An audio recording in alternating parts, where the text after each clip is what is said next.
ईश्वर तू ही अन्नदाता है। प्रेरणादायक कहानी।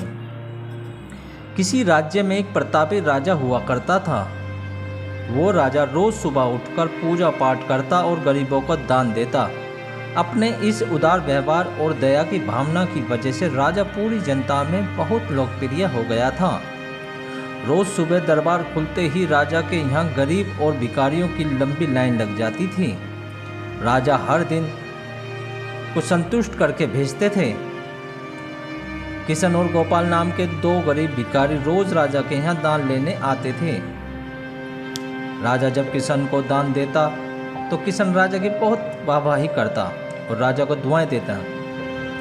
वहीं जब राजा गोपाल को दान देता तो वह हर बार की तरह बात बोलता, हे ईश्वर तू बहुत बड़ा दयालु है, तूने मुझे इतना सब कुछ दिया।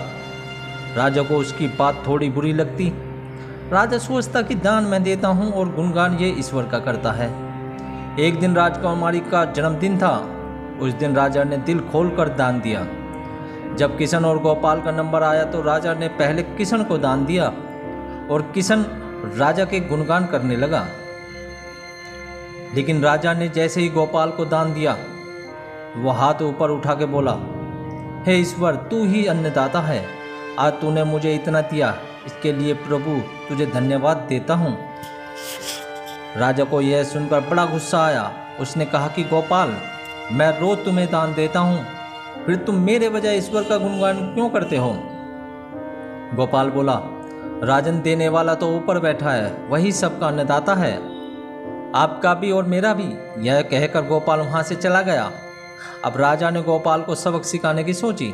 अगले दिन जब किशन और गोपाल का नंबर आया तो राजा ने किशन को दान दिया और कहा, किशन मुझे गोपाल से कुछ बात करनी है, इसलिए तुम जाओ और गोपाल को यहीं छोड़ जाओ।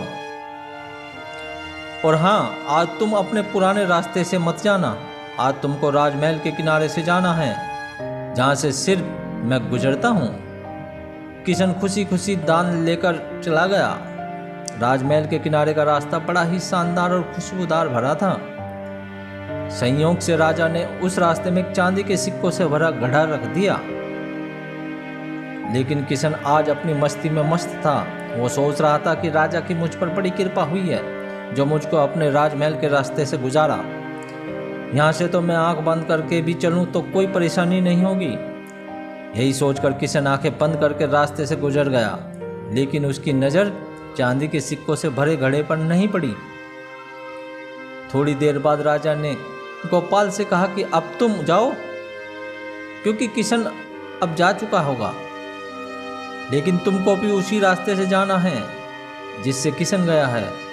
गोपाल धीमे धीमे कदमों से ईश्वर का नाम धन्यवाद करते हुए आगे बढ़ा चला। अभी थोड़ी दूर ही गया होगा कि उसकी नज़र चांदी के सिक्कों से भरे घड़े पर पड़ी। गोपाल घड़ा पाकर बहुत खुश हुआ। उसने कहा, ईश्वर तेरी मुझ पर बड़ी अनुकंपा है, तूने मुझे इतना धन दिया। और वो घड़ा लेकर घर चला गया। अगले दिन फिर से जब गोपाल और किशन का नंबर आया तो राजा को लगा कि किशन घड़ा लेकर जा चुका होगा, इसलिए उसने किशन से पूछा, क्यों किशन, कल का रास्ता कैसा रहा? राह में कुछ मिला या नहीं? किशन ने कहा, महाराज रास्ता इतना सुंदर था कि मैं तो आंखें बंद करके घर चला गया, लेकिन कुछ मिला तो नहीं। फिर राजा ने गोपाल से पूछा तो उसने बताया कि राजा कल मुझे चांदी के सिक्कों से भरा एक घड़ा मिला। ईश्वर ने मुझ पे बड़ी कृपा की। राजा किशन से बड़ा गुस्सा हुआ। उसने कहा कि आज मैं तुझे धन नहीं दूंगा, बल्कि एक तरबूज दूंगा। किशन बेचारा परेशान तो था, लेकिन करता भी क्या, चुपचाप तरबूज लेकर चल पड़ा। उधर राजा ने गोपाल को रोजाना की तरह कुछ दान में दे दिया। किशन ने सोचा कि इस तरबूज का मैं क्या करूंगा, और यही सोचकर वह अपना तरबूज एक फल वाले को बेच गया। अब जब गोपाल रास्ते से गुजरा उसने सोचा कि घर कुछ खाने का तो है नहीं, क्यों न बच्चों के लिए एक तरबूज ले लिया जाए। तो गोपाल फल बेचने वाले से वही तरबूज खरीद लाया जिसे किशन बेच गया था।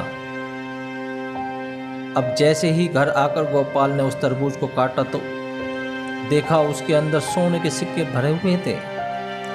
गोपाल देखकर बड़ा प्रसन्न हुआ और ईश्वर का धन्यवाद देते हुए बोला, हे ईश्वर, आज तूने मेरी गरीबी दूर कर दी।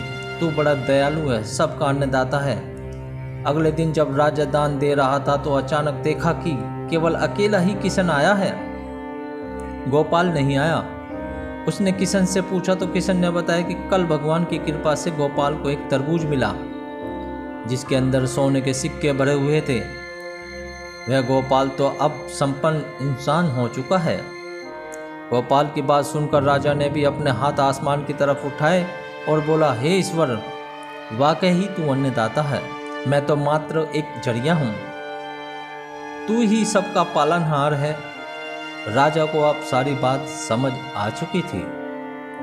तो हेलो दोस्तों, कहानी कैसी लगी? अच्छी लगी हो तो चैनल को लाइक, शेयर, सब्सक्राइब जरूर करें। धन्यवाद।